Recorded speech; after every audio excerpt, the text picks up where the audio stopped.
Hello guys, Meenakshi Rathore के morning के mini blog में आपका स्वागत है। जैसे कि आप लोग जानते हैं कि ये मेरा मॉर्निंग का ब्लॉग होता है हरीश मुरान का। आज की जो कथा है, चोरों से वैश्य को पुण्य धन की प्राप्ति का अध्याय। ओम गणपते नमः, ओम गणेशाय नमः।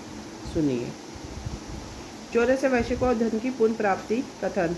सोनाल जी बोले, हे प्रभु, यह तो आपने बड़ा सुंदर वृतांत सुनाया। अब यह बताने की कृपा करें कि उस बड़े व्यवसायी ने घर जाकर क्या किया तथा उसे जो रत्नों से भरा संदूक मिला था वह किसका था तथा सहसा से कहाँ से आ गया था। मेरी ये जिज्ञासा शांत करने के लिए कृपा कीजिए। सूजी ने कहा, सोनाल जी, तुमने बड़ा अच्छा प्रश्न किया है। इस धनी को जो रत्नादि धनों से भरा हुआ संदूक मिला था वह भगवान विघ्नाथ की कृपा ही थी। उन्होंने सुदामा को धन प्राप्त कराने के लिए वह धन वहाँ सहसा उत्पन्न कर दिया था। अब उस वैश्य की वृतांत सुनो।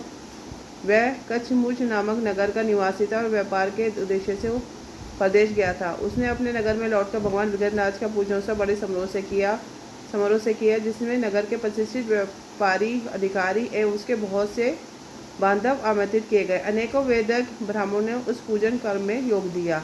उस धनिक ने ब्राह्मण भोजन करा के प्रचुर धन दान दक्षिणा में दिया। वैश्य के एक परम मित्र थे, राजा के प्रधान अमात्य चित्रबाहु। वह भी प्रसाद ग्रहणार्थ बुलाए गए थे। प्रसाद ग्रहण के बाद चित्रबाहु के द्वारा यात्रा की कुशलता से पूर्ण होने की बात पूछने पर उसने धन के चोरी हो जाने, प्रभु से कृपा, अन्य धन राशि प्राप्त होने की बात सुनाई। इसके पश्चात उत्सव का आयोजन संपन्न हुआ।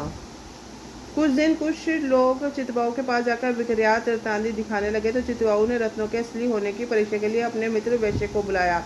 उसने रत्नों को देखकर पहचान लिया। वह वही रत्न है जो मेरे पास से चोरी हो गए थे, और यह बात उसके सामने चित्रबाहु से कह दी। तब चित्रबाहु ने रत्न लाने वालों से कहा, बताओ तुम्हें ये रत्न कहाँ से प्राप्त हुए। पहले तो उन्होंने कुछ उल्टी सीधी बातें सुनाई, किंतु जब उन्होंने चित्रबाहु के आदेश में अपने के राजसैनिकों से घिरे पाया तो रोते हुए बोले, प्रधान जी, हमारा अपराध क्षमा करें, हम सब बातें बताते हैं। चित्रबाहु ने कहा, सत्य कहोगे तो क्षमा कर दिए जाओगे। तब उन्हें स्वीकार किया कि मार्ग में उस वैश्य से ही धन चुराया था।